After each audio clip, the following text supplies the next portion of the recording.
Ayan na ang aking putserong liempo. Ayan, ginisa ko muna ito.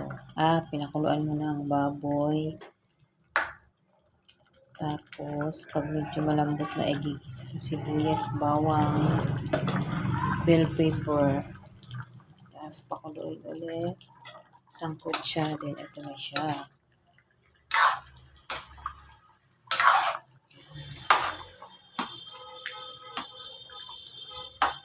Paluto na po ito. Lalagay na ang mga gulay. Meron din po akong sapsap. Ayan. Sapsap. At meron din pong pritong galunggong at talakito. Ang partner po niyan ay isaladang talong. Yan, hihimayin ko pa yung talong at ihalo ko dito sa sibuyas, kamatis, paminta, asin, bawang, suka. Insaladang talong.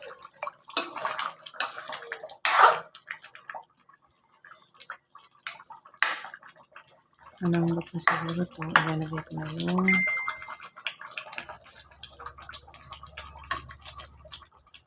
bell pepper. Yan. Medyo matagal-tagal maluto. Tapos, ipapahuli ko ang saging para hindi siya tumamis.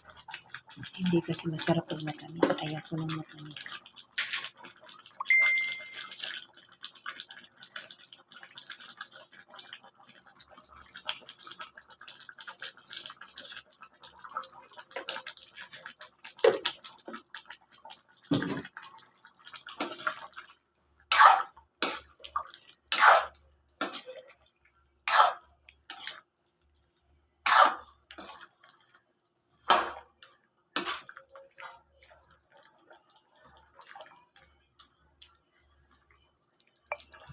Yan.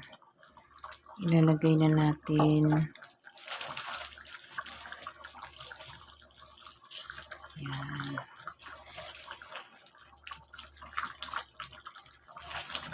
Napahuli ko yung dahon. Ito na mga tangka. Ilagay ko na nga rin yung garbanzos. Masarap pag may garbanzos. Yan.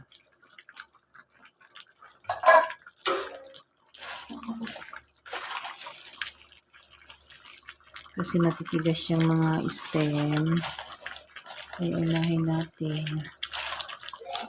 Yung saging sa ibabaw na lang yan.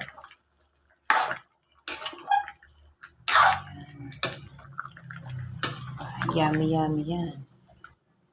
May patatas, may carrots, may bell pepper, may garbanzos. So, mamaya magsasabaw yan dahil ang gulay ay nagtatubig. Mabilis lang po yan lutuin at masarap.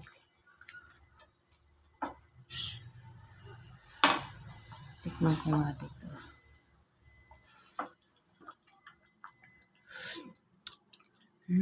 Sarap. Sarap, maasim.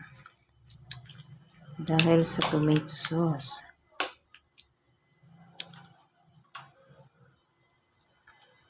Pag nilagyan ko to ng saging, siguradong tatamis yan.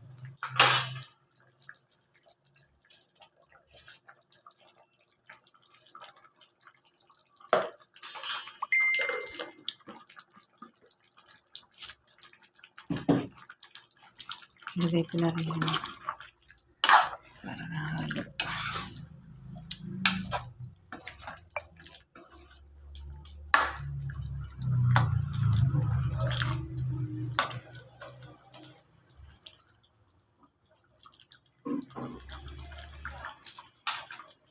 Ilagay ko na rin ito. Dahon. Ito na po ito. Papatayin ko na siya.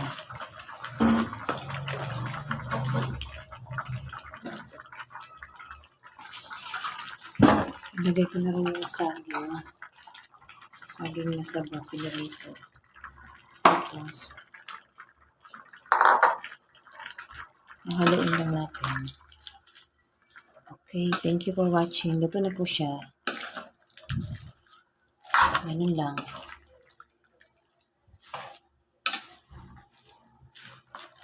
Yan, luto na yan. Kahit hindi na makuluan at nagluto ang kusa ang gulay sa init. Tapos madudurog din ang saging. Thank you for watching.